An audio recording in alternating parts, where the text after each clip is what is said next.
All right, guys, so for Unit 4 practice assessment, I do want to kind of walk you through some of these. This is page 1.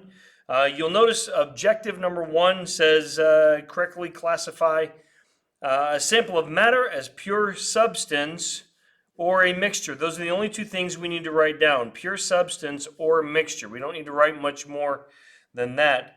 In this first example, we see that we have 4 molecules, each one the same. They've got a black center with 3 hollow particles around the outside of them. So this would be an example of a pure substance. In the next one, you've got 4 particles, each that are just 1 atoms. So that is also an example of a pure substance. The next one we have diatomic. You'll notice that's a key word, good word to understand, diatomic molecule, but they're all exactly the same. So again, a pure substance. And finally, we have this last one, 4 particles, but each one is different. Well, these two, I guess, are the same, but this one is different than those two, and this one is different yet still. So that would be an example of a mixture.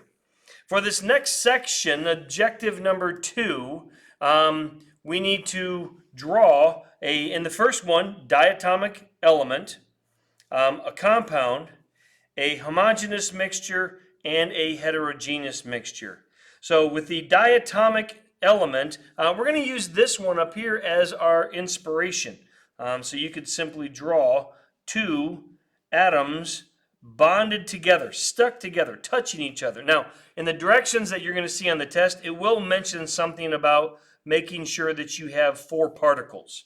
Okay, so these 2 touching each other, that makes 4 particles. Now, we compare that to a compound. A compound, I typically like to use water. A compound is going to be made up of a couple of different things bonded together. So water would be a great example.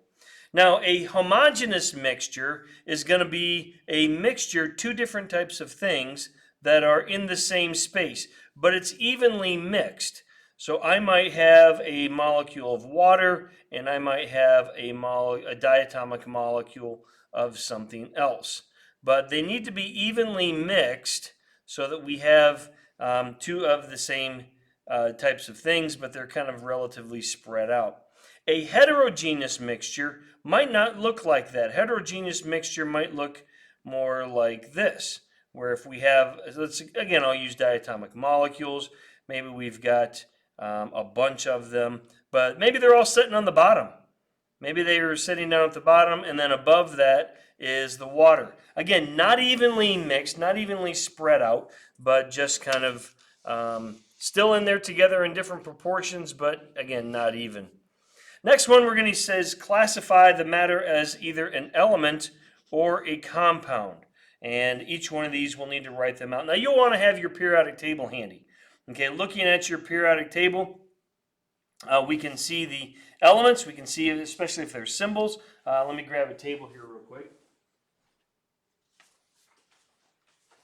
And we can look for these. Now, Zn, I'm going to look for that one first. Looking on my periodic table, I'm scanning all over, trying to find Zn.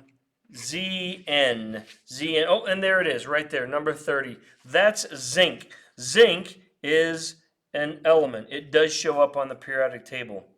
NaCl. Now, when I look on the periodic table, I do see Na over here on the left side, that's sodium, and I do see Cl over here on the right side, that's chlorine, but here it shows both of them bonded together. So that would actually be an example of a compound because there's 2 of them bonded together. FeO3, again, I find Fe, that's iron, I find O, that's oxygen, and so that's another example of a compound. Chromium, again, the word is spelled out. I'm looking all over here for chromium. See if I can find chromium. Sure enough, element number 24, right there, element Cr, that's chromium. So that would be an element. Hydrogen chloride. Well, hydrogen, I know, is over here on the left side. Chlorine, chloride is over here on the right side. That'd be an example of a compound. Now we're going to get to a few more, I guess you say, practical things. Water, H2O, two different things, hydrogen and oxygen. That would be an example of a compound. Sodium, I'm looking here for sodium, see if I could find it. Sure enough, Na, that's an element. And then sugar. Sugar is made up of carbon and hydrogen and oxygen, definitely a compound. Carbon dioxide, also a compound. And oxygen, also a compound.